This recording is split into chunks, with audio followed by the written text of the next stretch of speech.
coming up to the stage, it's the freshman phenom, Miss Hayley Dietrich.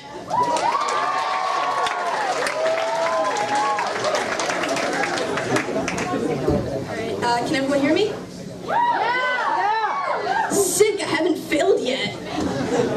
Alright, so I'd like to start out by talking about the posters, that were up around campus and that were sent out in the email. Clearly you read them, otherwise you wouldn't be here.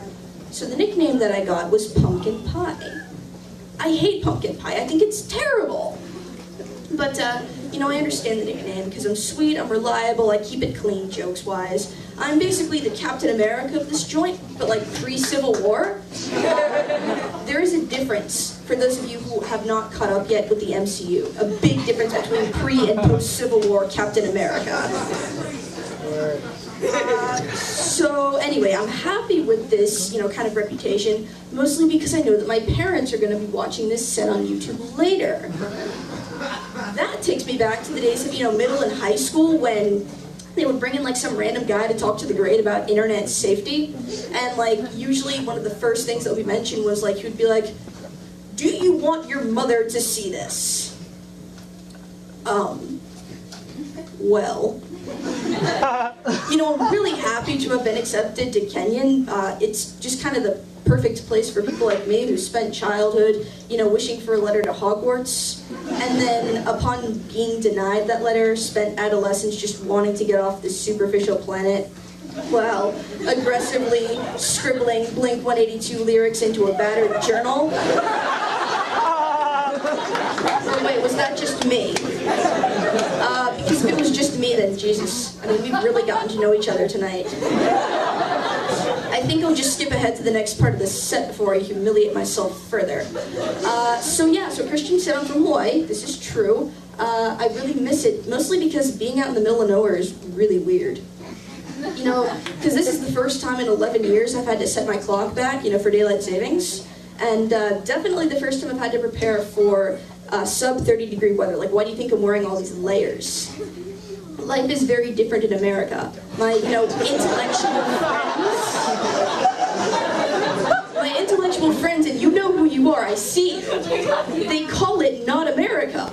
Because it's true, what do you mean I can't wear my board shorts to class? And it's like, hypothermia is a real thing, and not just like a plot device created to kill DiCaprio in Titanic. Like, who'd have thunk it, man? But speaking of cold things, let's talk about the ice cream machine in upstairs Pierce. I find this machine redundant because I can only eat from it 2 months out of the 8 that I am here. Sad face. But anyway, on the island where I live, there's an ice cream truck that plays the Godfather theme as it drives by.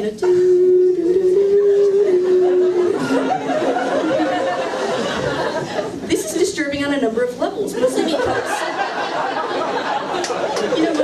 we all know that ice cream trucks are the #1 vehicle for kidnapping children. But I'm a literal person. I'm very not good at picking up on subtext, so I really appreciate the sincerity of this vehicle. The kids being kidnapped may think otherwise. But then again, most of them probably haven't seen The Godfather. So, I think this really speaks to a bigger issue of uncultured youth. They're being denied this quality cinema. So while we're on the topic of youth, this is the first year that I haven't gone trick-or-treating, this past Halloween. And I know what you all are thinking, because every high school show ever has the kids, slouching around, watching TV because they feel too old to go out for tricks and treats.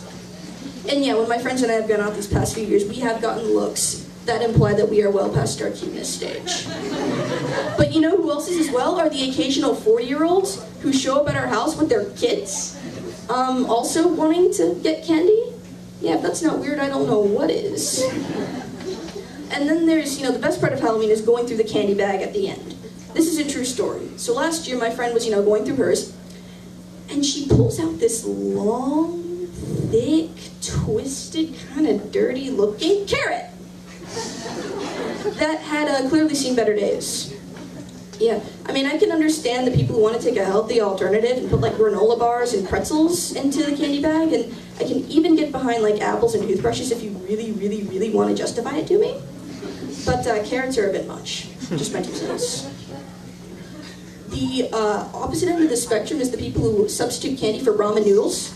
And you know, the guys at 2 Drink were very confused about this. They just assumed that it was like some big stoner dude with a pot and a ladle, like scooping it in.